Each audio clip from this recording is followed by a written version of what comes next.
अक्टूबर 2007 की बात है। मुझे मेरे एक दोस्त ने सेफ शॉप का बिजनेस प्लान दिखाया, जो मेरे स्पॉन्सर थे।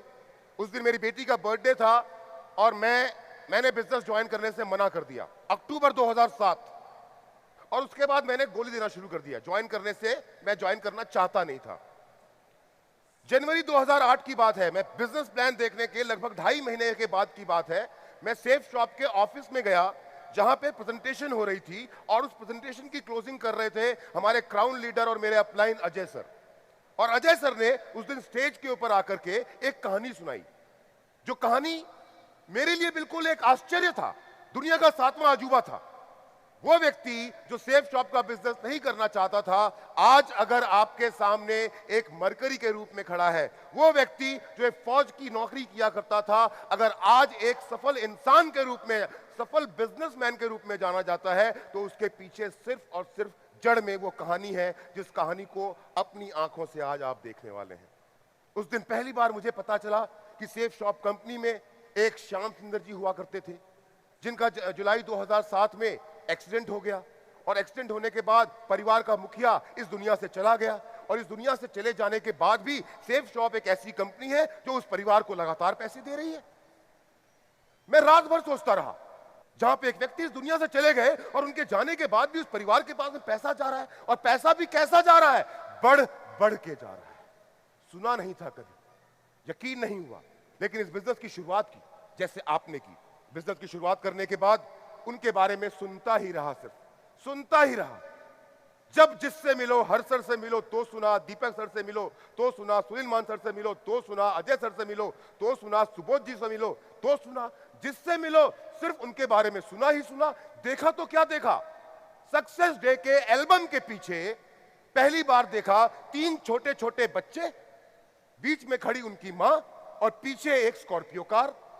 कुछ दिन के बाद मैंने देखा कि सक्सेस डे के पीछे की वो फोटो बदल गई।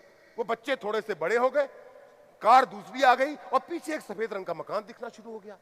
कुछ दिनों के बाद वो फोटो फिर से बदली, बच्चे बड़े हो गए, कार स्कॉर्पियो की जगह पे फोर्ड एंडेवर हो गई, और घर जो था पीछे वो और ज्यादा आलीशान हो गया।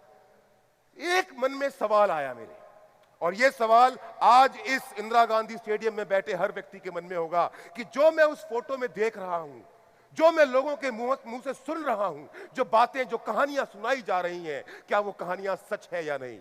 है ना ये सवाल? कितने लोग यकीन से ये बात मानते हैं कि जो कहानियां श्याम सुंदर जी और उनके परिवार के बारे में आपको बताई गई हैं, जो बातें उस परिवार के बारे में आपको कही गई हैं, वो बातें सच है? आप में से कितने लोग मानते हैं इस बात को? यहां तो बोल दिया, बाहर जाकर के सवाल एक मन में खड़ा होता है कि ये सच है या नहीं। दोस्तों, आज वो दिन है जब हम इस कंपनी की 18वीं सालगिरह को मनाते हुए उस सच पे से पर्दा हमेशा हमेशा के लिए हटाने वाले हैं। आज के बाद आपकी कंपनी के बारे में, आज के बाद आपकी कंपनी की नीयत के बारे में, आज के बाद आपके परिवार के भविष्य के बारे में आपसे कोई माई का लाल सवाल नहीं पूछ पाएगा। दोस्तों, मैं चाहता हूं कि जिस परिवार को आपने और हमने पिछले 12 साल में सिर्फ और सिर्फ फोटोग्राफ में देखा है, हां, आज से 8 साल पहले सुषमा जी से हमें 10 कदम में मिलने का मौका मिला था, वो भी सिर्फ 1 मिनट का, दैट्स इट। तो जिस परिवार को हमने दूर से देखा है, आज वो परिवार आपसे मिलने के लिए, आपकी मोहब्बत देखने के लिए, और आपका बड़ा दिल देखने के लिए इस हॉल में, इस ऑडिटोरियम में आपके बीच मौजूद है। मैं नाम लेने जा रहा हूं और इस मंच पे स्वागत कर रहा हूं Mrs Sushma, wife of late Shri Shyam Sundar, और उनके 3 बेटे, mister Deepak, mister Hemant and mister Bhavesh, on the stage please.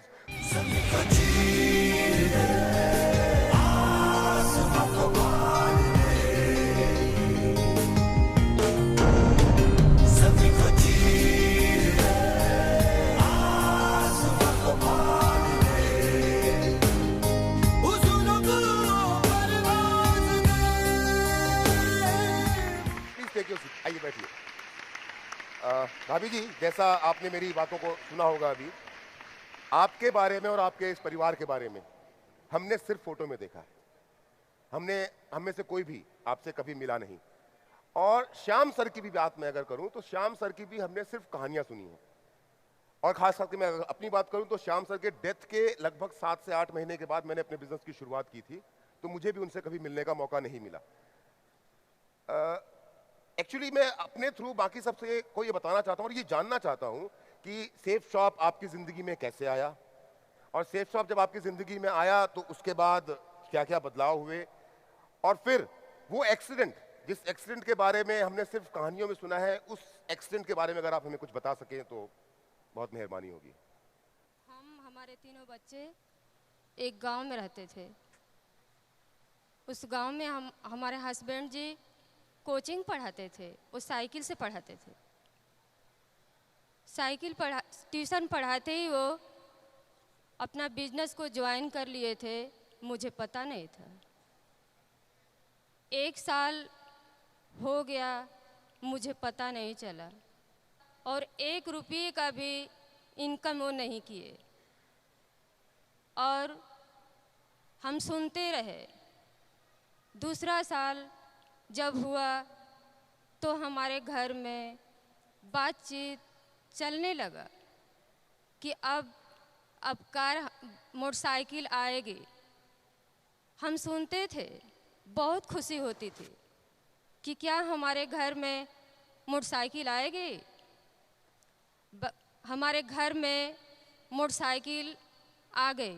अच्छा, मतलब बिजनेस स्टार्ट होने के 1 साल के बाद मोटरसाइकिल आई? हाँ। अच्छा।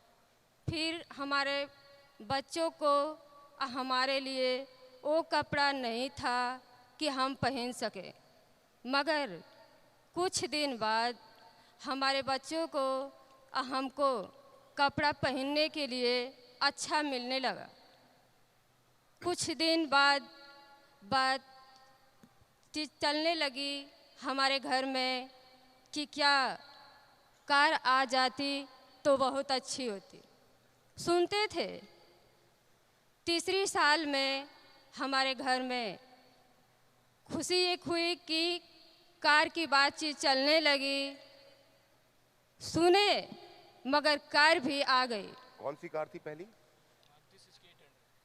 छोटी कार। बेटा कार आ गई। मतलब पहले साल में कोई इनकम नहीं हुई, दूसरे साल में घर में मोटरसाइकिल आ गई, और तीसरे साल में कार भी आ गई। कार आ गई। बुरा मत मानिएगा, ये वही कार है जिस कार में श्याम सर का एक्सीडेंट हुआ था? हाँ, वही कार थी। अच्छा।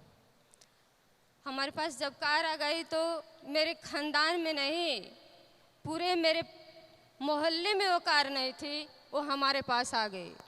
हमको बहुत खुशी हुई। उनसे हम पूछ रहे हैं आप क्या करते हैं? वो बोले कि हम करते जो हैं, हम चलेंगे तुमको प्रोग्राम में लेकर, तब तुमको दिखाएंगे कि हम क्या करते हैं। गाजीपुर से बनारस जब हम गए तो पहली बार गए। जब प्रोग्राम में जा रहे हैं तो होटल में गए।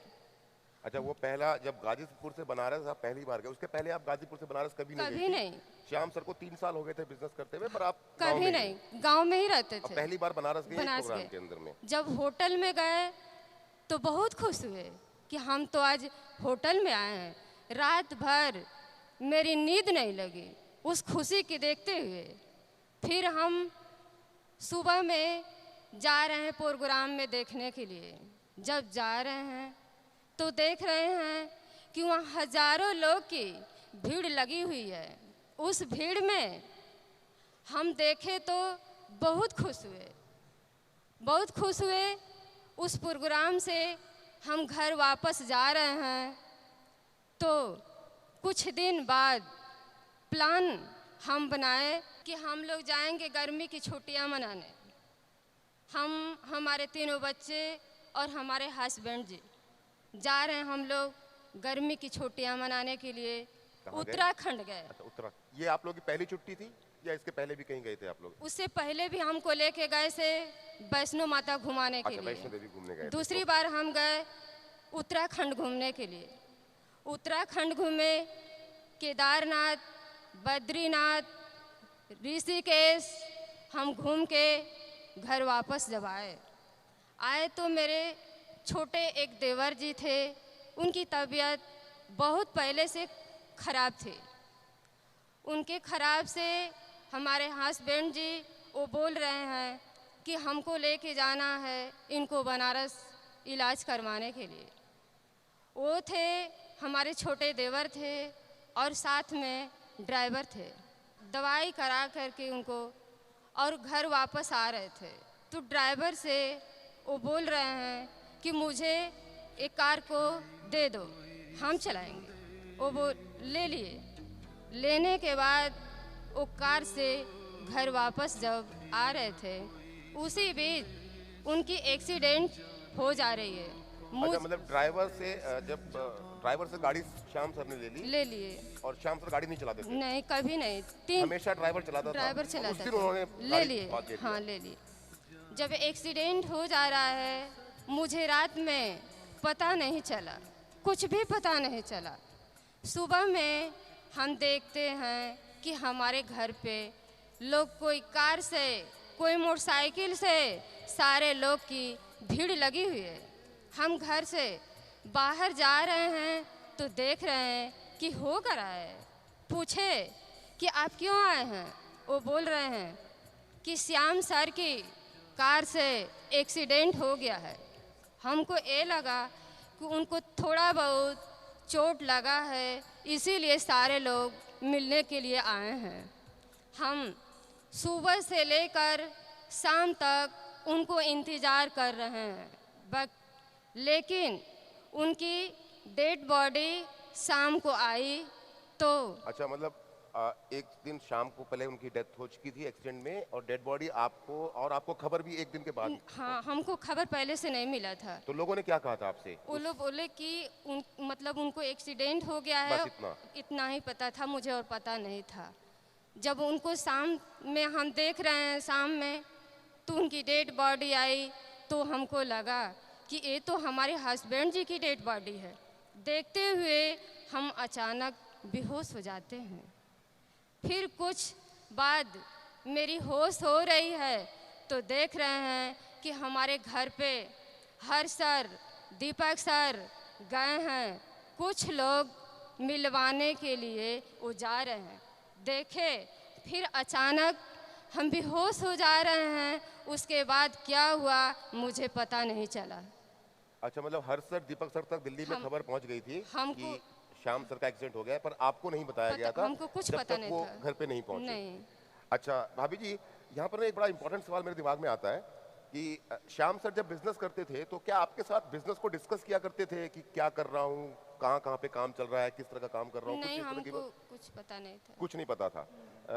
बिजनेस प्लान और कंपनी के बारे में भी आपको कुछ पता नहीं होगा शायद। अब तो पता है, उस समय शायद नहीं पता होगा कुछ। उस टाइम कुछ पता नहीं था। कुछ पता नहीं था। तो क्या आपको ये पता था कि जब श्याम सर की डेथ हो गई तो इंसान को एक झटके से बाहर निकलने में समय लगता है, क्योंकि इतना बड़ा हादसा हुआ परिवार में, कुछ जब दिन गुजरे होंगे, तो क्या आपको इस बात की खबर थी कि सेफ शॉप कंपनी किसी इंसान के ना रहने के बाद भी उसके परिवार को और उसके नॉमिनी को उसका पे आउट, जो उसके हिस्से का पैसा बनता है, वो देगी या देती है? ये क्या आपको पता था श्याम सर की डेथ के बाद? नहीं, मुझे कुछ पता नहीं। आपको कुछ नहीं पता था? आपके लिए एक तरह से दुनिया खत्म हो गई? हाँ, कुछ नहीं था, हमको पता ही नहीं था कि क्या हुआ, नहीं कुछ पता नहीं था। फिर आपको कब पता चला कि हाँ सेफ शॉप पैसा देगा आपको? ये बात आपको कब मालूम चली? पता चला कि हमको दीपक सर पूछे कि भाभी अपना अकाउंट खोलो और हमको खाता नंबर और चेक नंबर दे दो, और उसी दिन से ऐसा कोई हफ्ता न हो कि हमारे अकाउंट में पैसा नहीं गया हो। उस दिन से और आज तक।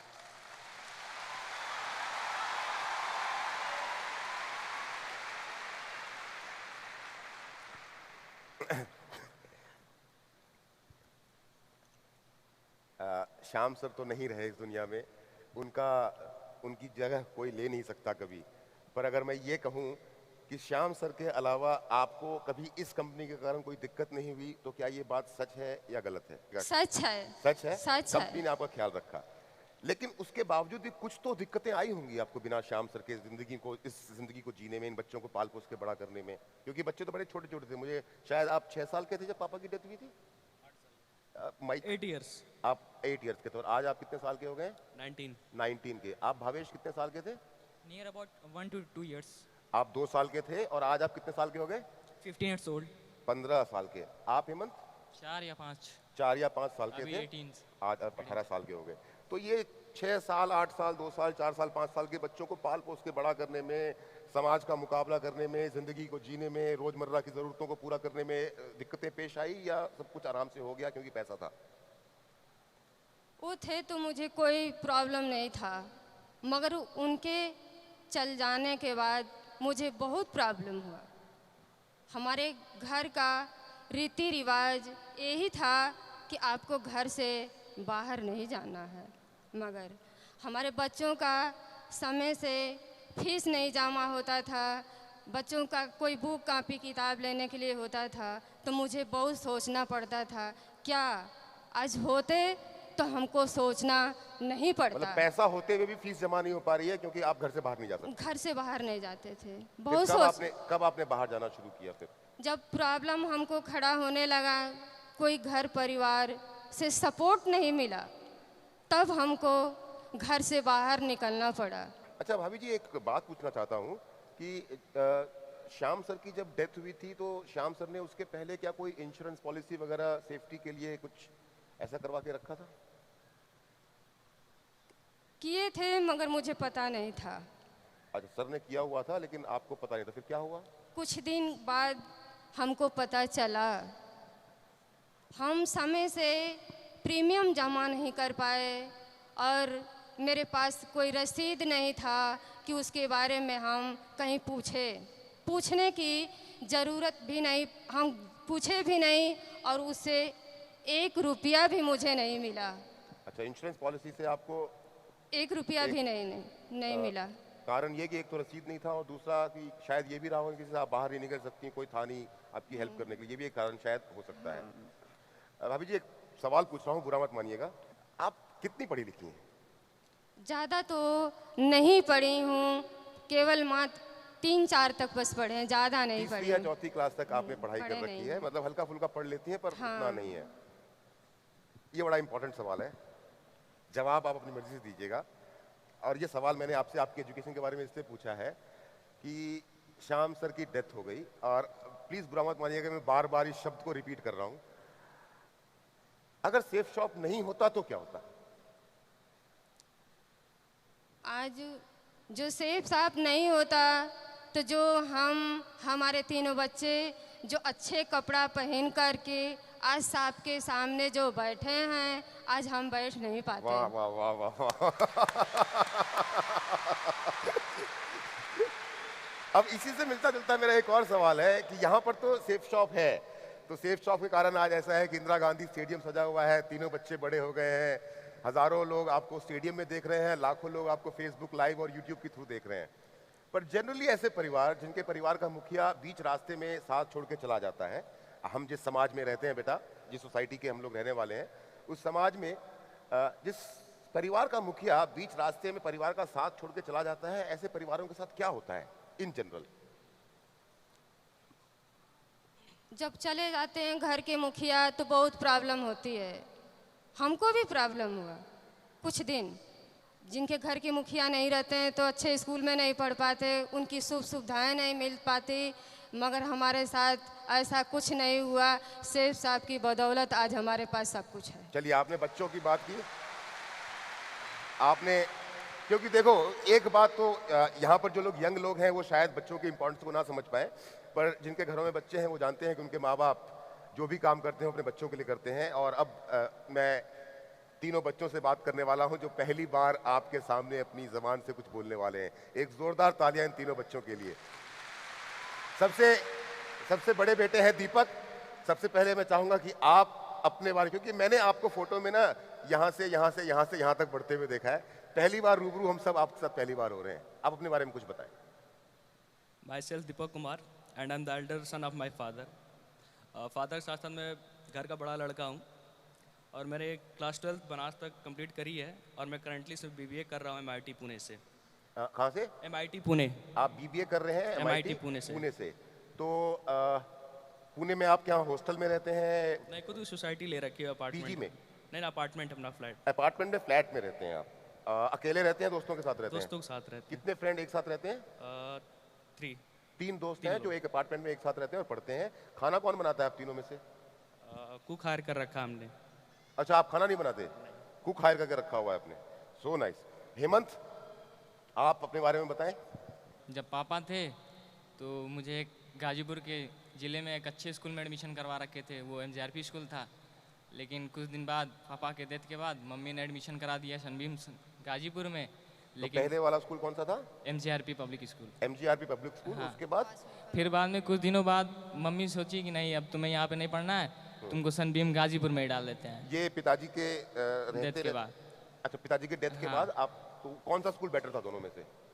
अभी तो बेटर सनबीम गाजीपुर था। अच्छा, लेकिन कुछ दिनों बाद मम्मी की सोच कुछ और बढ़ी कि नहीं, तुमको गाजीपुर में ही नहीं पढ़ना है, बल्कि यूपी के नंबर 1 टेक हम बोर्डिंग स्कूल में डाल देंगे। अच्छा। हमको मम्मी बोर्डिंग स्कूल में ना डालो, लेकिन फिर भी मम्मी बोली नहीं, तुमको अच्छे से रहना है और अच्छे सोसाइटी में रहना है और ऐसे लाइफ नहीं जीना है। हम ठीक है मम्मी भेज दो, तो हमें नंबर 1 टेक हम बोर्डिंग स्कूल में डाल दी, जो अभी फिलहाल का बनारसी में है। क्या वो नाम है? सनबीम सन सिटी स्कूल है। सनबीम सन सिटी स्कूल, जो अच्छा हाँ, उसका तो बहुत नाम, क्योंकि बनारस एयरपोर्ट से बाहर निकलो तो सनबीम सन सिटी का ही हाँ। पूरा का पूरा जितनी होर्डिंग वो सबसे बड़ा स्कूल सबसे बड़ा वाराणसी स्कूल का। वो है। अभी तुमने एक बात कही, मम्मी की सोच बहुत बड़ी हुई। बेटा, मम्मी की सोच नहीं बड़ी हुई, तुम्हारे पापा की आईडी में चेक बड़ा होता चला गया धीरे धीरे करके। बुरा मत मानिएगा, हंसना भी बहुत जरूरी है। भावेश, आप बताइए अपने बारे में कुछ। Myself Bhavesh. Currently, I'm studying class 9th from Sunbeam Gazipur. I am the youngest son of my father and mother. After completing my 10th, for further studies, I would like to join Sunbeam Sun City. As my अच्छा, brother, same school में जाना as my चाहेंगे? brother told that it is the number 1 hostel and school in UP, Uttar Pradesh. So right. तो भावेश, आप अपनी पढ़ाई पूरी, because you are the youngest, आप सबसे Yes, छोटे बेटे हैं, yes. आपको तो पापा याद भी नहीं होंगे शायद, Yes. है ना? आप बड़े होकर के क्या करना चाहते हैं? फ्यूचर के क्या प्लान है आपके? After completing my studies, I would like to join civil service. Oh, so great, so nice, so nice. और दीपक, आप क्या करना चाहेंगे? I would like to join my company. अच्छा, you would like to join Safe Shop. भाई, हमको एक हाँ, Hemant. One of the successful entrepreneur. Oh, you want to become a जरूरत पड़ी तो सेफ शॉप तो है ही। अच्छा, भैया के लिए तो सेफ शॉप है ही, ये दूसरा कोई बिजनेस करेंगे। दीपक, जैसे मैंने भावेश से कहा कि भावेश को तो पापा का याद भी नहीं होगा, बहुत छोटा था। तुम बड़े थे, 8 साल के आसपास के थे, क्योंकि हमने और यहाँ पे बैठे ज़्यादातर लोगों ने ना तुम्हारे पापा को देखा भी नहीं है, मिले भी नहीं है, सिर्फ सुना ही सुना है उनके बारे में। तुम्हारे मुंह से जानना चाहते हैं तुम्हारे पापा की कुछ यादें जो तुम्हें अब भी याद हो, जो तुम्हें अब भी थोड़ा सा। क्लास सेकेंड में था मैं तब। जैसा सभी जानते हैं कि जैसे एनुअल पेपर खत्म होता है उसके बाद स्कॉलरशिप या डिस्ट्रीब्यूशन प्राइज डिस्ट्रीब्यूशन होती है, उसमें सेरेमनी होती है। तो I got first rank in class second. अच्छा।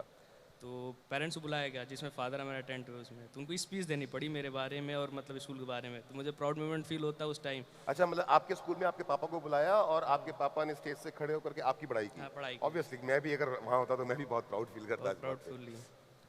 और एक और, जैसे मुझे टॉयज़ के कलेक्शन बहुत पसंद थे। हमें मुझे एक कार पसंद थी, बहुत एक्सपेंसिव थी उस टाइम की, 2000 की कार मतलब खिलौने वाली कार या कुछ चलती वाली नहीं कार? नहीं नहीं, खिलौने वाली अच्छा, कार। खिलौने वाली कार। तो बहुत एक्सपेंसिव थी, तो बट मम्मी से बोला तुम्हें फादर से बोलो आप। मैंने पापा से बोली, वो जीत करके मैंने गाड़ी उन्होंने दिला दी मुझे।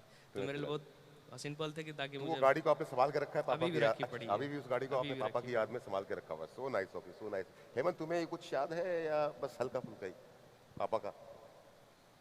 हाँ, कुछ याद है। क्योंकि देखो, मैं पापा के बारे में बार बार इसलिए बोल रहा हूँ कि आज इस परिवार की जो पहचान है उसकी शुरुआत तो पापा से ही है ना, और जिंदगी भर बिल्कुल। पापा के नाम से ही रहेगी।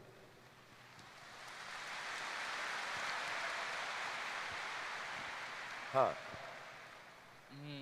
जब मैं छोटा था, स्कूल नहीं जाता था, पढ़ाई में मन नहीं लगता था, तो हमें वो दिन भी याद है जब पापा हमें मार मार के भेजा करते थे। अच्छा नहीं लगता था स्कूल जाने में, लेकिन उनके मारने के बदौलत आज हम हमेशा रेगुलर अटेंड करते हैं पापा स्कूल। से रोज मार खाते थे तुम? हाँ, स्कूल नहीं जाया करते थे। अच्छा, ये बड़ा नटखट बेटा है, इसको पापा की अच्छी बातें याद पढ़ने नहीं है, में on पापा की मार average याद है। पढ़ने नहीं जाना चाहते थे फिर? तो फिर वो मार याद है हमें अभी तक, अभी और तक उसके याद वजह से हमेशा रेगुलर अटेंड करते हैं उसी स्कूल। कारण आज इतने बढ़िया स्कूल में आप पढ़ भी रहे हो।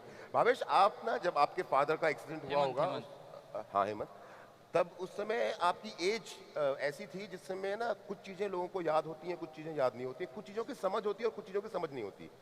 तो क्या जब आपके पापा का एक्सीडेंट हुआ और उनकी डेथ हुई तो क्या आपको पता चल गया था कि हाँ मेरे पापा नहीं रहे, या लोग मम्मी आपकी और आपके दोस्त लोग झूठ बोलते रहे आपसे? क्योंकि भावेश तो बड़ा था और सॉरी भावेश तो बहुत छोटा था और दीपक तो बड़ा था, पर आप बीच में थे उस समय, एक ऐसी एज में जहाँ पे कुछ याद होता है कुछ याद नहीं होता है, कुछ समझ में आता है कुछ समझ में नहीं आता। ज़्यादा तो नहीं याद है, फिर भी मम्मी से पूछा करते थे, मम्मी ये बताओ पापा कहाँ है, तो मम्मी बोल दिया करती थी बेटा पापा मीटिंग में गए, हो सकता है शाम तक आ जाएंगे या रात तक आ जाएंगे। फिर बाद में हमेशा यही बात करके टाल दिया करती थी। तो फिर कुछ दिन बीते, कुछ महीने बीते, तो फिर बाद में आखिर में पता चल ही गया पापा नहीं रहे। आप में से किसी ने पापा की कोई वीडियो कुछ ऐसा देखा रवि? पहले की वीडियोस क्लिप देख रखी है अंकल, जो उनके डायमंड की प्रमोशन हुआ, डायमंड की तालकटोरा प्रमोशन स्टेडियम। तुमने भावेश? मैंने भी डायमंड प्रोशन डायमंड प्रमोशन देखा है। हम एक वीडियो है जो श्याम सुंदर जी का, मैंने वही एक वीडियो देखा हुआ है और उसको हजारों लाखों करोड़ों लोगों को हमने दिखाया हुआ है, हम भी देखना और मैं एक बार चाहता हूँ कि हम भी उसको सब मिलकर के देखें। दोस्तों,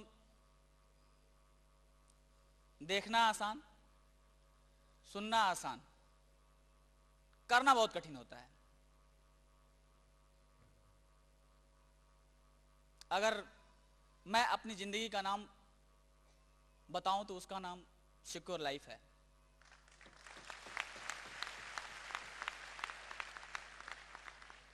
क्योंकि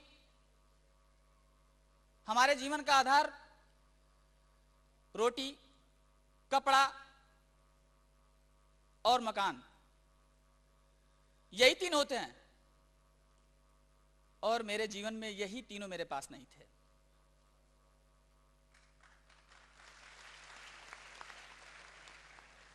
इतना ही नहीं, लाखों रुपए कर्ज के साथ मेरे सर से माता पिता का साया भी उठ गया था। किसी तरह से रोटी की व्यवस्था कर पाता था। क्या यही लाइफ होती है? नहीं, नहीं होती है। बट जब से मेरी जिंदगी में सिक्योर लाइफ आई, मेरा जीवन ही बदल गया। जब से मेरी जिंदगी में सिक्योर लाइफ आई, जब से मेरी जिंदगी में safe job I, I can understand, पुरानी यादें आ जाती हैं। थोड़ा सा मैं भी इमोशनल हो रहा हूँ। दीपक, कभी जिंदगी में रोजमर्रा में कभी ऐसा फील करते हो कि काश मेरे पापा मेरे साथ होते? काश। अंकल, जैसा कि आप सभी जानते हैं कि स्कूल में पेरेंट्स मीटिंग होता है, पेरेंट्स मीटिंग में पेरेंट्स को पहुंचना बहुत जरूरी होता है। तो उसमें पेरेंट्स को अपने फादर को बहुत मिस करता था, क्योंकि मम्मी सीधी साधी इतना इंटरेक्ट नहीं कर पाती थी, करती थी उतना इंटरेक्ट नहीं कर पाती थी। तो मैं वहाँ बहुत अपने आप को, अच्छा, मम्मी को टीचर से इंटरेक्ट करने में दिक्कतें आती थी। तो मैं सोचता था कि काश मेरे पापा होते तो इंटरेक्शन बहुत अच्छा होता मुझे बहुत। और जैसे कि स्पोर्ट डे होता है स्कूल में, तो प्राइज सेरेमनी में मैं जाता था स्टेज पे, तो पापा का नाम होने में बहुत फील करता था, काश मेरे पापा होते तो मुझे देख सकते, प्राउड मोमेंट लगता कि मेरा बेटा इतना कामयाबी पे है। मैं बहुत फील करता था। और जैसा कि मैंने पहले बताया अंकल कि मैंने पुणे में MIT में एडमिशन ले रखा है, तो मैं यहाँ से बनारस से पुणे फ़्लाइट की टिकट खुद कराई, अपने एकोमोडेशन मैंने खुद देखी। और होता है ना कॉलेज का फर्स्ट डे जो पेरेंट्स लेके जाते हैं, पेरेंट्स फोरम होता है अंकल, तो उस कॉलेज में मैं ऐसा था, मैं सिंगल था जो विदाउट पेरेंट गया था। मैं सिंगल अपना अटेंड करा और फिर चला आया। तो मैं वहाँ बहुत फील किया कि काश मेरे पापा तो मुझे ये कॉलेज तक छोड़ने अच्छा, आते। मतलब जिस दिन आप कॉलेज में पहले दिन गए थे तो सभी बच्चे अपने पेरेंट्स के साथ आए थे, आप अकेले थे जो अकेले थे? मैं अकेला उस कॉलेज में था, मैं अकेले गया था अटेंड करने के लिए। अच्छा, पूरे बैच में आप अकेले थे जो बिना पेरेंट्स के आए हुए? तो मैं वहाँ फील किया कि काश मेरे पापा तो आज मुझे छोड़ने आते।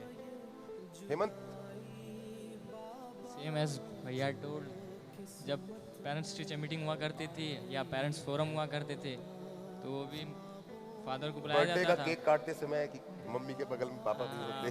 वो भी दिन आता ही है, लेकिन क्या करें। फिर बाद में पेरेंट्स को बुलाया करता था, तो उस दिन मम्मी आया करती थी, तो मम्मी ज़्यादा इंटरेक्ट नहीं कर पाती थी, टीचरों से इंटरेक्ट उतना बढ़िया से नहीं कर पाती थी। फिर भी अच्छे से ही करती थी, ऐसा नहीं है, अच्छे से करती थी, लेकिन फिर भी पापा कुछ अलग ही ढंग से किया करते थे। फिर वो दिन ज़्यादा याद करते बिना पापा के। हम लोग छोटे भी काफी थे। दीपक, तुम सबसे बड़े हो, तुम्हें सेफ शॉप के बारे में कब पता चला? जब क्लास 8 में था तब मुझे पता So चला। means that you were when almost like 13 years old, 13, 14? Yeah. 13 14 you are 19 means 5 years back. आज से 5 साल पहले तुम्हें पता चला कि सेफ शॉप क्या, मतलब सेफ शॉप क्या? मैंने बिजनेस की बाइबल पढ़ी हुई थी घर पे, मैंने उसकी पढ़ी तो मैंने सिर्फ देखा कि ये बिजनेस प्लान, मतलब ये बाइबल पढ़ी हुई है, पापा की प्रमोशन मतलब ऐसे हुई थी, उनकी स्टोरी लिखी हुई थी और क्या लेबल है उनके, मैंने बस इतना। तो बिजनेस बाइबल के थ्रू आपको मालूम चला कि सेफ सेफ शॉप शॉप है। में, और क्योंकि उसमें आपके पापा की स्टोरी छपी हुई थी, और उनके लेबल ओके, मेंशन। उनका लेवल भी लिखा हुआ था। So what do you know about safe shop right now? अब तक क्या पता है आपको सेफ शॉप इस कंपनी के बारे में? बस ये पता है कि हमारे हर हफ्ते में 1,90,000 आ जाते हैं 10% टीडीएस काट के। मुझे बस ये पता है ट्रांजेक्शन हफ्ते में आ जाते हैं। तो हिम्मत, तुम्हें क्या पता है सेफ शॉप? अब कब पता चला तुम्हें सेफ शॉप के बारे में? ज़्यादा कुछ तो नहीं पता, लेकिन याद है दिल्ली आए थे उस टाइम 10 कदम का प्रोग्राम फंक्शन था, शायद 10th एनिवर्सरी थी शेप शॉप की। तो भाभी जी, जब वो 10th एनिवर्सरी में आप आई थी तो बच्चे साथ आए थे क्या आपके? तीनों बच्चे साथ में आए थे। अच्छा, स्टेज पे तो आप अकेली आई थी उस बार? तीनों बच्चे नीचे थे, हम अकेले थे। अरे भाभी जी, आपकी वो वीडियो ना मैंने स्पेशली कटवा के रखी है, आपने सिर्फ 1 मिनट 30 सेकंड बात की है। श्याम सुंदर की मैं धर्म पत्नी हूँ। मेरा नाम सुषमा है। हमारे 3 बच्चे हैं और एक दिन अचानक उनकी दुर्घटना में उनकी मौत हो गई। भगवान ने ऐसे किसी के साथ न करे जो मेरे साथ हुआ है। जितनी यहाँ पे महिलाएं बैठी हैं, अपनी अपनी पति को सहयोग दें कि ये बिजनेस मेरा हमेशा कामयाब हो।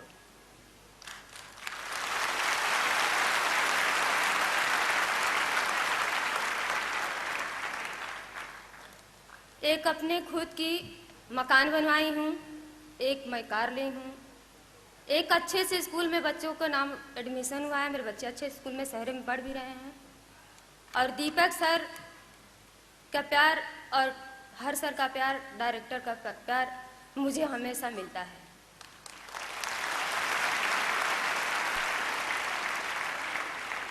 और उन लोग को मैं धन्यवाद देना चाहती हूँ। अब एक सवाल यही आपसे पूछता हूँ कि आपको सेफ शॉप के बारे में क्या पता है? 1,90,000 वाली बात तो हो गई, लेकिन आपको क्या पता है सेफ शॉप के बारे में? इससे पहले तो हमको कुछ नहीं पता था। उनको, हमारे हस्बैंड जी थे तो उनको पता था। कुछ दिन बाद हमको पता चला। अच्छा, क्या क्या जानती हैं आप सेफ शॉप के बारे में? कुछ नहीं। अच्छा, ये बड़ा अजीब सा जवाब हुआ। आपने कहा कुछ दिनों के बाद मुझे पता चला, और मैंने जब आपसे पूछा कि क्या जानती तो आपने बोला कुछ नहीं। अब एक सवाल और पूछता हूँ, सेफ शॉप में आप किन किन लोगों को जानती हैं? हमारे दुख सुख में हर सर और दीपक सर मिले तो उनको हम जाने। कुछ दिन पहले आपको देखे, आज आप हमारे सामने बैठे हैं। तो आप इतनी बड़ी कंपनी के अंदर में हर सर, दीपक सर के अलावा, और हमारी मुलाकात तो इसी इंटरव्यू के लिए आज से 4 महीने पहले हुई थी कि आपको जब बताया गया था कि इंटरव्यू होगा। आप हर सर, दीपक सर के अलावा किसी को नहीं जानते थे। हेमंत, आप किसी को जानते हो सेफ शॉप के अंदर में? अब ये मत बोलना आपको जानता हूँ, क्योंकि हम सामने बैठे हुए हैं। मेरे अलावा किसी को जानते हो? नहीं, सिर्फ दीपक अंकल और हर्ष अंकल। आप सिर्फ दीपक अंकल को जानते हो। दीपक, आप किन किन को जानते हो सेफ शॉप के अंदर में? मैंने तो स्टार्टिंग से हर्ष अंकल और दीपक अंकल को जाना, शुरू से अंत तक मुझे सपोर्ट किया। हर्ष अंकल को, दीपक अंकल को। और पिछले 3 महीने पहले आपसे ऑफिस में मिला था, मैं आपको जानता हूँ। और अजय अंकल को मैं मिला था ऑफिस में, इंट्रैक्शन सेशन नहीं मिला, फिर भी वहाँ जानता हूँ। और मान अंकल को मैं जानता हूँ ऑफिस में, उनसे भी इंट्रैक्शन। अब मैं तुम्हारे उस सवाल पे आता हूँ, जो सवाल क्योंकि मुझे भाभी से भी पूछना था और दीपक से, हेमंत से भी पूछना था। बेटा, एक बहुत सिंपल सा सवाल है कि एक कंपनी है, जो कंपनी तुम्हारी फैमिली को हर सप्ताह पैसा दे रही है, क्या कभी जानने की कोशिश नहीं की कि वो कंपनी करती क्या है? 10,000 रुपए सप्ताह से, 17,000 रुपए सप्ताह से शुरू होकर के 2 लाख रुपए सप्ताह तक तुम्हारे पापा की आईडी। पापा की आईडी पता है? पापा की आईडी पता है? पता है। क्या? भोलू ENT। भोलू किसका नाम है ये बताओ पहले। मेरा। अच्छा, पापा ने आईडी तुम्हारे नाम पे ली थी। So nice. चलो ये तो कम से कम पता है। तो क्या कभी ये जानने की कोशिश नहीं की कि एक ऐसी कंपनी जो पापा के ना रहने के बाद भी हमारे घर में इतना पैसा भेज रही है और हर सप्ताह भेज रही है, बिना नागा किए लगातार आ रहा है, कभी भी एक दिन डिले नहीं हुआ, तो मैं जानूं उस कंपनी के बारे में कि है क्या चीज़ ये। जनरली अंकल यंग एज में क्या होता है कि सब कुछ फैसिलिटीज पूरी हो जाती है तो इतना सोचने की जरूरत नहीं पड़ती है। क्या क्या क्या सब कुछ इतनी फैसिलिटी मेरी पूरी होती रहती है तो मुझे यकीन नहीं। अच्छा, जब सब कुछ मम्मी से पूरी हो जाती है इच्छाएं, तो बाकी और जानने की जरूरत ही क्या है। चलो फिर हम क्विज गेम खेलते हैं। ये बताओ हमारी कंपनी कौन कौन से प्रोडक्ट प्रमोट करती है? कोई भी जवाब दे सकता है। हमारी कंपनी के प्रोडक्ट बताओ। कुछ नहीं पता मैं है। भी नहीं पता। है जी, कुछ नहीं। अच्छा हमारी कंपनी में कितने नेटवर्क होते हैं, कितने लेग होते हैं?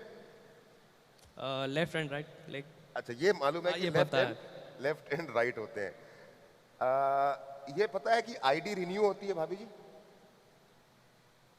पहले तो थे तो रिन्यूअल कराते थे, हमको पता नहीं नहीं, तो था। जब पहले श्याम सर थे तब तो आपको कुछ पता होने की जरूरत नहीं थी ना। श्याम सर के बाद आपको ये मालूम है कि आईडी रिन्यू होती है। हर साल 590 रुपए लगते हैं आईडी रिन्यू करवाने में। हम जब फोन कर देते हैं तो दीपक सर रिन्यूअल करा देते हैं। आज तक आपने आईडी भी रिन्यू नहीं कर रिन्यूअल पाया। नहीं करवाते हैं। अच्छा, पापा की टीम साइज मालूम है? नहीं, मैंने बाइबल पढ़ी 17,000 की। जब वो जो बाइबल बिजनेस बुक में आपने पढ़ा था कितना? 17,000। 17,000 के बाद क्या पापा की टीम बढ़ी नहीं? पता नहीं। पता नहीं। भाई श्याम सर की टीम के जितने भी एसोसिएट यहाँ पर हैं, सब खड़े हो जाओ अपनी जगह पे। ये है बेटा तुम्हारे पापा की टीम। ये है वो टीम जो तुम्हारे पापा पीछे छोड़ करके गए थे। एक बार चिल्ला के बताना। आवाज वहां तक पहुंचानी है, जोर से। सो nice of you, thank you. बैठ जाइए। जब बेटा आपके पापा की डेथ हुई थी ना, तो आपके पापा अपने पीछे 17,000 लोगों का एक नेटवर्क छोड़ के गए थे। जो 17,000 लोगों का नेटवर्क आज बढ़ते बढ़ते 4.5 लाख से ज्यादा का हो गया है।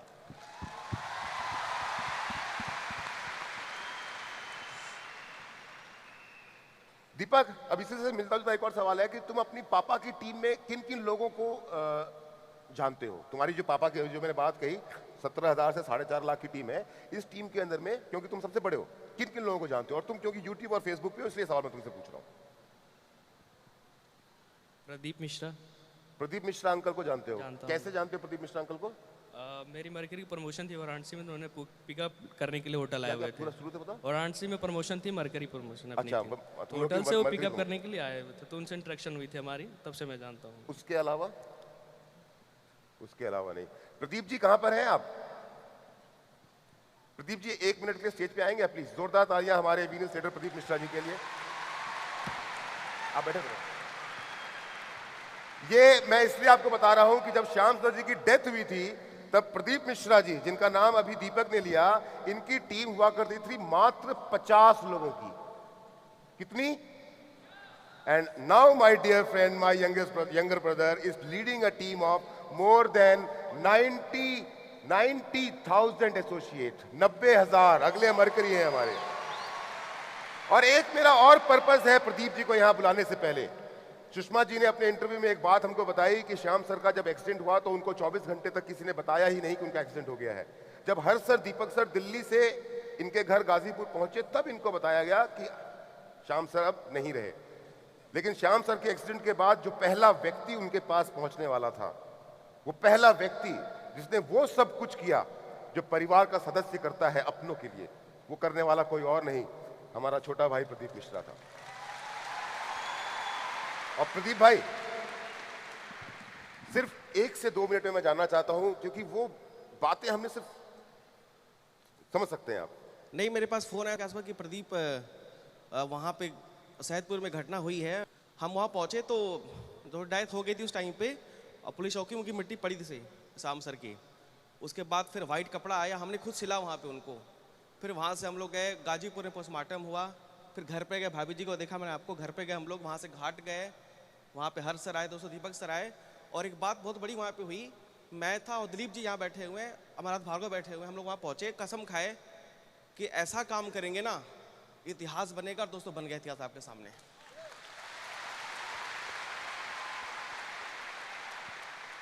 और अभी तो बहुत कुछ करना बाकी है फ्रेंड्स, अभी तो बहुत कुछ करना बाकी है। Thank you Pradeep ji, so nice of you, thank you. Shyam ji की डेथ के बाद आपने जो कसम खाई है उस कसम को मरते दम तक निभाएंगे हम।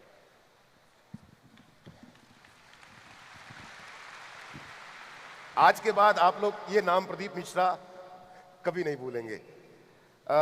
मेरा अगला सवाल है भाभी जी। अब इस सवाल का जवाब ना मैं पहले से जानता हूं, पूछो कैसे? कैसे? इवॉल्व इंडिया क्या है बताओ? क्योंकि जो सेफ शॉप का मुझको जवाब मिला उसमें मुझको इवॉल्व इंडिया का जवाब भी मिल गया। इवॉल्व इंडिया क्या है? नहीं पता है? नहीं पता। नहीं पता? भाभी जी आप ना मत बोलिएगा, इवॉल्व इंडिया क्या है? हमको भी पता नहीं था इवॉल्व इंडिया। आपको भी नहीं पता था। कभी सुना है आपने ये इवॉल्व इंडिया करके? नहीं। सुना भी नहीं कभी आपने इवॉल्व नहीं। इंडिया? दीपक बेटा ज़्यादा तो नहीं, बस ये फेसबुक और यूट्यूब पे अपडेशन आती है तो इवॉल्व इंडिया थ्रू आती है, बस ये पता है। तो क्या पता है, मतलब वो जो मुझे बस लिखा ये रहता पता है है इवॉल्व इंडिया कि से? इवॉल्व इंडिया ऑर्गेनाइजर, बस इतना पता होता है। इवॉल्व इंडिया ऑर्गेनाइजेशन क्या करता है? इतना आइडिया कुछ नहीं है, बस ये इतना पता है idea? कि पोस्ट अपलोड करती है, इवॉल्व इंडिया सब ऑर्गेनाइज करती है, बस इतना। और इवॉल्व इंडिया का ऑर्गेनाइजेशन है, इतना ही पता है बेटा। अभी आज सीख लो एक चीज, क्योंकि अल्टीमेटली तुमको हमारे साथ ही काम करना है, कि तुम्हारे पापा की टीम तुम्हारे ना रहने के बाद जो 17,000 से 4.5 लाख तक पहुंची, इन बिटवीन क्या हुआ कि जितनी भी सेल्स आई उन सेल्स के बदले का जो कमीशन का चेक बनता था हर वीक, वो आपके घर पे ईसीएस के थ्रू आपकी मम्मी के अकाउंट पे पहुंचता रहा। ये सेफ शॉप का काम था और सेफ शॉप ने अपना ये काम ईमानदारी से किया, बिना किसी शक और बिना किसी नियत में खोट लाई किया। लेकिन ये 17,000 की टीम को 4.5 लाख तक पहुंचाने में जो सबसे बड़ा योगदान है वो इवॉल्व इंडिया सपोर्ट सिस्टम का है, जिसको हर सर और दीपक सर लीड करते हैं।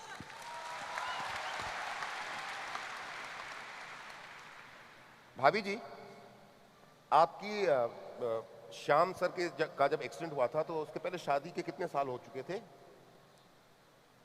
14 साल हो गया था शादी करने के बाद। अच्छा, शादी के 14 साल के बाद वो उनका स्वर्गवास हुआ, तो भी मोटा मोटा 12 साल हो गया है उनका स्वर्गवास हुए। तो आपकी जिंदगी के दो पहलू हैं, एक वो पहलू है जो 14 साल तक जब आप उनके साथ थी, और एक ये पहलू है जो 12 साल आपने अपने दम पे समाज के साथ और इन बच्चों के साथ में अपनी जिंदगी की लड़ाई लड़ी है। क्या अंतर आया है उन दोनों जिंदगियों में? वो थे तो भी किसी चीज़ की कमी नहीं थी, आज वो नहीं है तो भी किसी चीज़ की कमी नहीं है, बाकी उनकी तो याद हमको हमेशा आती है, जब तक हम रहेंगे तब तक आती रहेगी। दीपक मुझे ना ऐसा लग रहा है कि ये सवाल मैंने ये सवाल ना शुरुआत में मम्मी से पूछा था, जब हमने मम्मी की पढ़ाई की और उसकी बातें की थी, तो मुझे लगता है ये क्वेश्चन तुमसे भी मुझे करना चाहिए। बेटा बड़ा सोच समझ के जवाब देना मुझको, and you can take your time. तुमने इतनी सारी बातें सुनी, अगर सेफ शॉप नहीं होता बेटा, क्योंकि तुमने जब इंट्रोड्यूस किया अपने आप को तो तुमने बताया, मुझे हेमंत ने बताया, भावेश ने बताया अपने स्कूल के बारे में, you are studying in top school, top colleges, flat में रह रहे हो, खाना जो है कुक आके बना के जाता है, कोई दिक्कत नहीं जिंदगी में। अगर सेफ शॉप नहीं होता तो?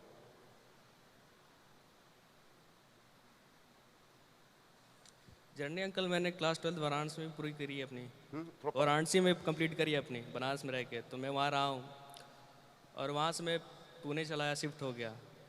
तो ऑलमोस्ट मैंने इंडिया के सारे टॉप मोस्ट सिटी में ट्रेवल कर चुका हूँ, और वहाँ देखता हूँ रेस्टोरेंट, होटल या फिर ढाबा जैसे वगैरह, तो जो 16 से 18 के बीच में कम उम्र के बच्चे जो काम करते हैं, तो शायद अगर हमारे जीवन में सेफ शॉप नहीं होता तो मेरे फादर के ना होने के बाद मैं उस रेस्टोरेंट या ढाबे या फिर होटल में काम किया करता। इतनी छोटी उम्र में बाहर निकलना पड़ता मैं घर को चलाने नहीं, अगर के लिए। मैं नहीं कहता कि ढाबे या रेस्टोरेंट में, लेकिन अगर मैं सच बताऊं कि जिन परिवार को तो ऐसा होता है, उन परिवार के जो बड़े बच्चे होते हैं, लड़के हो या लड़कियां हो, उनको बहुत कम उम्र में अपने घरों से बाहर निकलना पड़ता है। निकलना पड़ता है 17-18 साल की उम्र में नौकरी करना, स्ट्रगल करना शुरू करना पड़ता है, जिसकी आज तुम तीनों में से किसी की जरूरत नहीं है। और अगर भाभी जी अगर मेरी बात गलत हो तो आप ना कर सकती हैं, श्याम सर इतना कुछ तो करके चले गए कि अब इन तीनों बच्चों को जिंदगी भर कुछ करने की जरूरत नहीं पड़ेगी। नहीं करने की कोई ज़रूरत नहीं, इतना करके गए हैं कि सोचने की ज़रूरत ही नहीं है। तो जब अगर यही बात है कि सोचने की जरूरत नहीं है, तो मुझे ये बताइए कि क्या क्या करके गए हैं श्याम जी ना रहने के बाद भी? क्या क्या प्रॉपर्टीज, घर, गाड़ी, बंगला, क्या क्या बनाया है आपने? हम हमारे तीनों बच्चे हम गांव में रहा करते थे। उस गांव का नाम है गोविंदपुर, गाजीपुर जिला। हमारे बच्चों को वो सुविधा नहीं मिलता था, इसीलिए हम गांव से किराया की मकान में आ गए। अच्छा, ये श्याम सर जब तक थे तब तक आप लोग गांव में ही रहे हैं? हाँ, हम गांव में रहते। उनके टाइम पे आप गाजीपुर शिफ्ट नहीं किए थे? नहीं।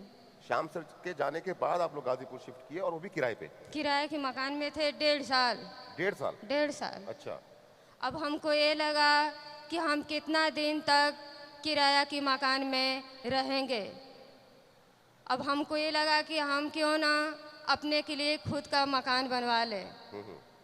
एक छोटा नहीं, बहुत बड़ा प्लाट हमने खरीद रखा। कहाँ पे? गाजीपुर में। कितना बड़ा प्लॉट? वो 3 बीसे का प्लाट है। 3 बीसा मतलब लगभग 3000 स्क्वायर फीट का। Very good. उस प्लाट। अच्छा, वो यही है? हैं? हाँ, ये आप ही का घर है ना?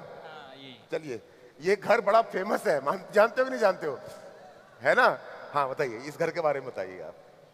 इतना घर बड़ा बनाए हैं आज कि उस घर में कोई रहने वाला भी नहीं है। क्यों?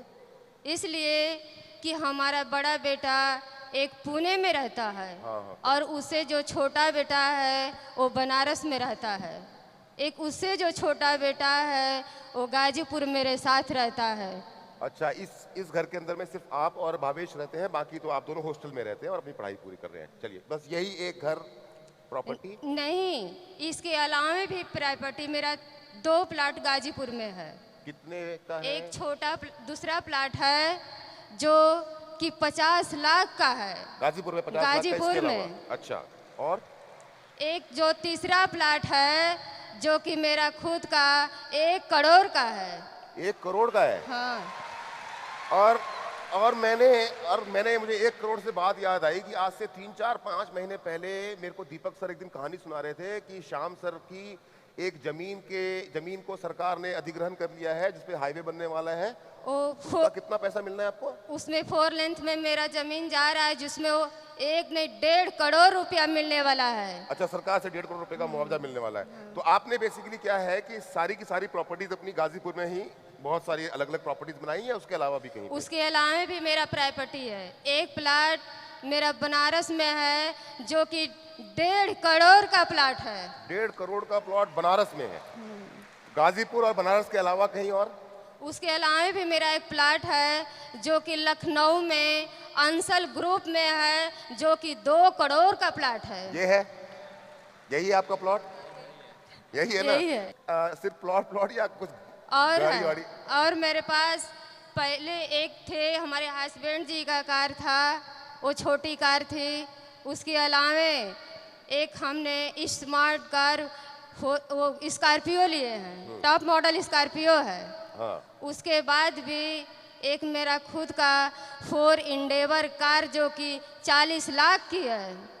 अच्छा, इनके अलावा 40 लाख रुपए का 4 एंडेवर कार है ये वाला? Okay, so nice. अब जो मुद्दे की बात है वो ये है, आप पढ़ी लिखी ज्यादा है? नहीं पढ़े हैं। नहीं पढ़ी लिखी है। क्या सेफ शॉप के अलावा आपके पास पैसे आने का, कमाई का कोई जरिया है? गांव घर में, वो गांव का नाम क्या बताया था आपने? गोविंदपुर। गोविंदपुर में जमीन बेच के आपने ये सब कुछ खरीदा? नहीं। तो ये पैसा आया कहां से?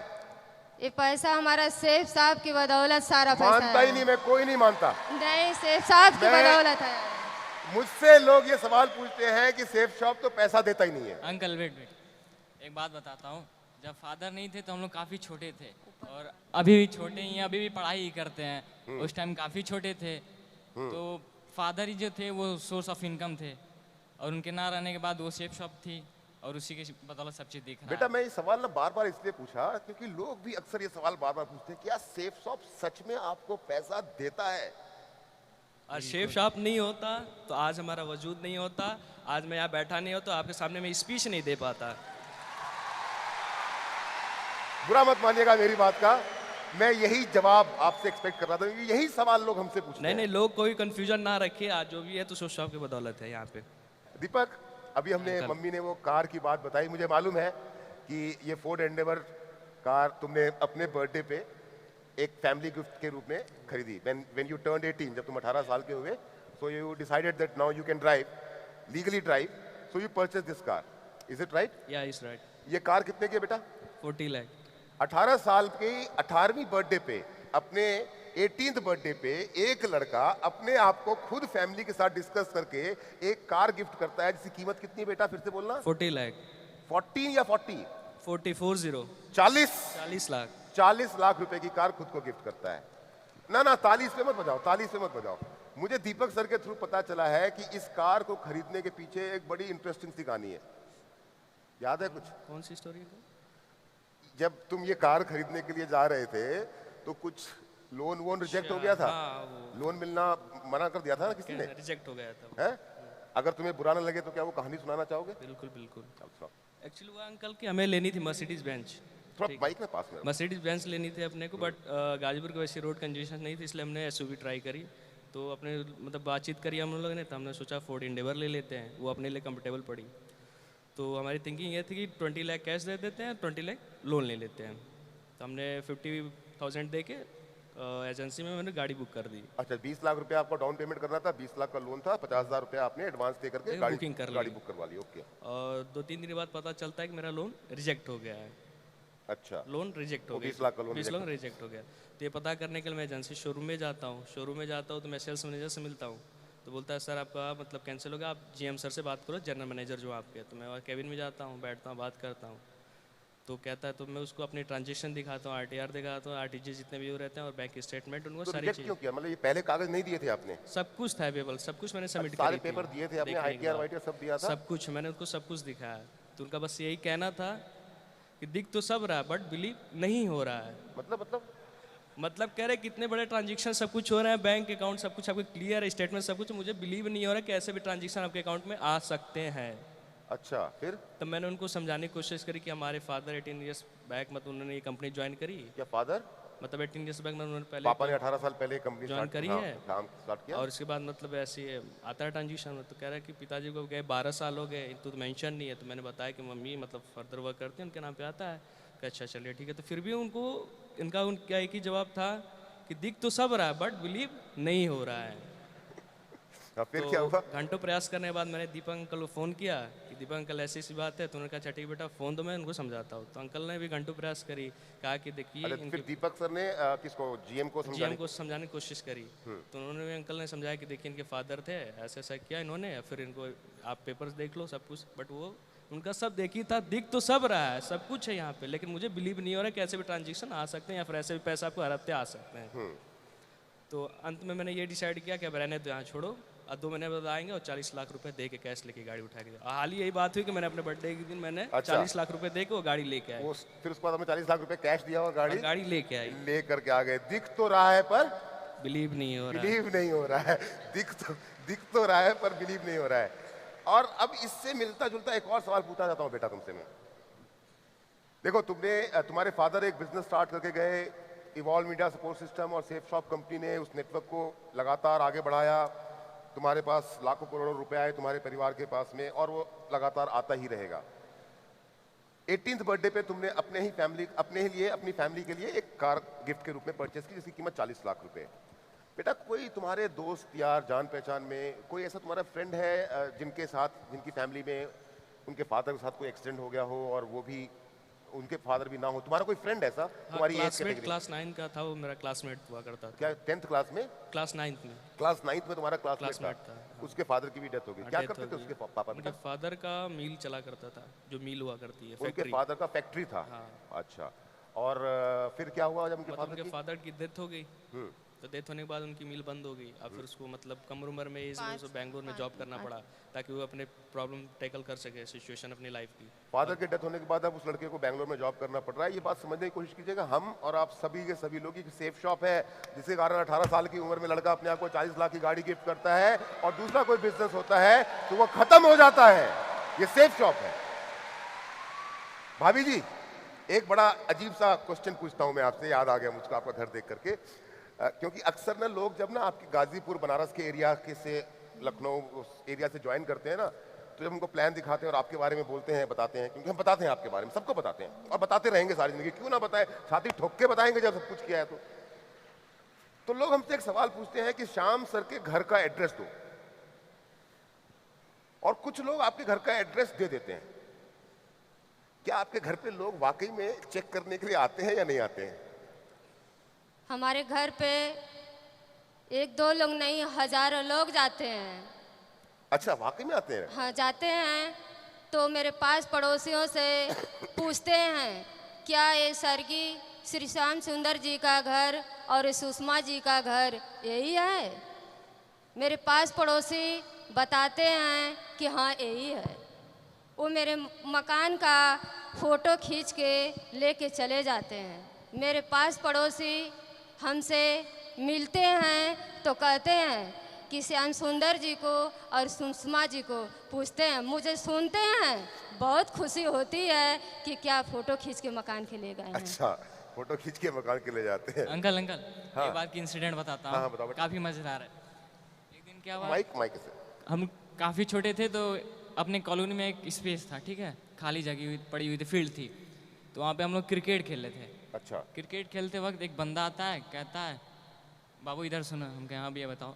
तो कहता है ये बताओ कि लेट में से श्याम सुंदर और सुषमा जी का घर कौन सा है? मैं कहा, यार ये तो अपने ही घर की बात कर रहा है। अच्छा, तुम्ही से आकर के हम तुम्हारे ही घर से का पूछते हैं। अच्छा, तो उनके क्या बताएं? उनके भैया वो सामने जो वाइट बिल्डिंग दिख रही है ना, वहीं पे आप चले जाओ।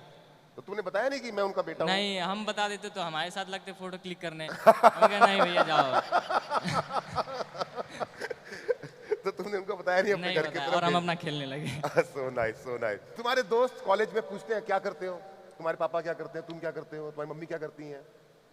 सिंपली उनका ये क्वेश्चन रहता है, क्योंकि मैं महीने में 2 बार ट्रैवल करता हूँ, या तो अपने घर से या फिर ऐसे कहीं जाता हूँ। तो उनका ये कहना होता है कि ऐसा तू कौन सा फादर तुम्हारे काम के घर गए, तू फ्लाइट की टिकट इंस्टेंट बुक करता हो, इंस्टेंट तू चला जाता है। तो मैं कहता हूँ कि देख भाई ऐसी मतलब कंपनी है, MLM जॉब करते हैं फादर के, नेटवर्किंग बिजनेस। तो कहते हैं फेक मत, या तो तू रईसी खानदानी होगा या तो पिताजी तुम्हारे कोई नेता वेता होंगे। अच्छा, या तो तुम खानदानी रईस हो या पिताजी नेता है, 2 नंबर का पैसा पड़ा हुआ है सारा। क्यों कहता है तू महीने में 2 बार फ्लाइट्स अप डाउन करता हो, तो इंस्टेंट टिकट बुक करता और कहीं जाता। और अंकल ये बता दूं आपको कि लगभग 5 महीने मैंने 1,22,000 की मैंने ट्रेवल कर चुका हूँ सिर्फ फ्लाइट से। जब से तुमने कॉलेज ज्वाइन किया है तब से लेकर के अब तक 1,22,000 की 1 लाख? ट्रैवलिंग कर चुका हूँ फ्लाइट से अप एंड डाउन। या तो मैं लखनऊ, बनारस या बैंगलोर आता रहता हूँ घूमने के लिए। तो मेरा इतना अच्छा। एक्सपेंस हुआ।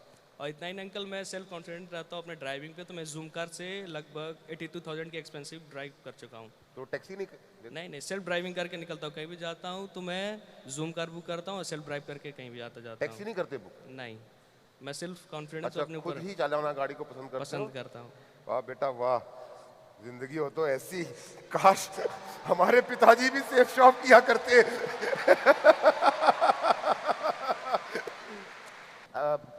हेमंत, आखिरी बार तुम, अब उसने तो अपने जहाज की बात बताई, आखिरी बार तुम ट्रेन में कब बैठे ये बताओ मुझको।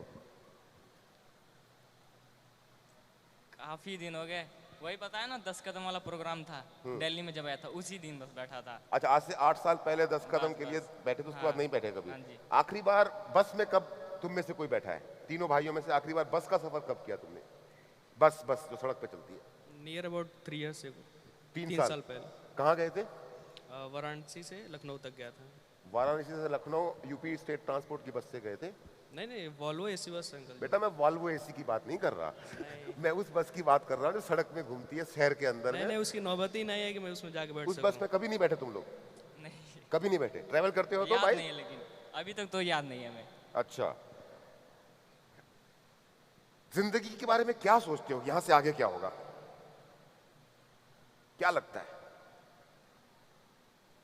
यहाँ से ज़िंदगी बहुत हसीन दिखती है, और जितने भी सपने मेरे पूरे होते हैं वो सेफ शॉप की बदौलत पूरे होते हैं। मैं ये कहना चाहता हूँ। आपको अपने बच्चों का भविष्य क्या दिखता है? अगर ये सेफ साफ नहीं होता तो हम हमारे जो बच्चे अच्छे से बैठे हैं देखते नहीं हम लोग। तो इसी बात पे मैं आप इस इंटरव्यू को समाप्त करूंगा, या और कुछ पूछना बाकी है? अंकल एक और मैसेज मैं देना कुछ चाहता हूँ। बाकी है? हो गया? हाँ बेटा, क्या बोल रहे थे? अंकल सभी जानते हैं, या पूरी दुनिया कहती है मुझसे कि तुम्हारे पिता का शायद उठ गया है, मेरे ऊपर से शायद उठ चुका है। लेकिन हर एक सिक्के के 2 पहलू होते हैं, जिसमें पहला पहलू ये सच है कि मेरे पिता का शायद उठ चुका है, लेकिन दूसरे पहलू में बात एकदम झूठी है। लोग कहते हैं कि तुम्हारा कोई केयर करने वाला नहीं है, फिर कोई गाइड नहीं करने वाला, लेकिन ये सर झूठ है। क्योंकि मेरे ऊपर ऐसे 2 हाथ हैं जो कभी पिता की कमी खलने नहीं दी, और वो नाम है हर्ष अंकल और दीपक अंकल, जिन्होंने मुझे निरंतर सपोर्ट किया। यहाँ तक कि मुझे अभी कोई सपोर्ट चाहिए होते, अगर मैं 24/7 कभी भी कॉल करूं, तुरंत मुझे कॉल बैक आता है, हाँ अंकल बेटा तुम्हें क्या प्रॉब्लम है, क्या गाइडलाइन चाहिए। तो मैं कभी भी फ़ोन करता हूं, फ़ोन पिकअप होता है और कहते कोई प्रॉब्लम है तो मुझे कॉल कर लिया करो 24/7। तो मैं अपने अंकल को और शेफ साहब को बहुत बहुत धन्यवाद देना चाहूँगा कि मैं इस मुकाम पर यहाँ तक पहुँचा हूँ उन लोग की वजह से। हम भी हर्ष सर और दीपक सर को धन्यवाद देना चाहेंगे इस बात के लिए कि आपने सर उस सपने को संजो के रखा जिस सपने को श्याम सर ने देखा था। बहुत बहुत शुक्रिया आप सभी लोगों का, thank you very much, so nice, बहुत अच्छा लगा मुझे आपसे। गुनाहों की दलदल से आजाद हो जा, सारे मसले नीचे रह जाए, ऐसे उठना